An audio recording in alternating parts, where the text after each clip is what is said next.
Qulog'ingizda tinmay hushtak, g'uvillash, chiyillash eshityapsizmi? Atrof jim, lekin sizni qulog'ingiz shovqindan tinmayaptimi?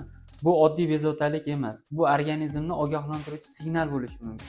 Bunday shovqin odamni charchatadi, uyqusini buzadi, kayfiyatini tushiradi, hattoki kundalik hayotiga ham salbiy ta'sir ko'rsatadi. Ushbu kasallikning sabablari: turli xil quloq kasalliklari, quloq nervini shikastlanishi, umurtqa pog'onasidagi muammolar, qon bosimidagi muammolar va bunga oddiy stress ham sabab bo'lishi mumkin. Ushbu kasallikni profilaktikasi sifatida baland shovqinli joylardan saqlaning. Qon bosimingizni doimo nazorat qiling.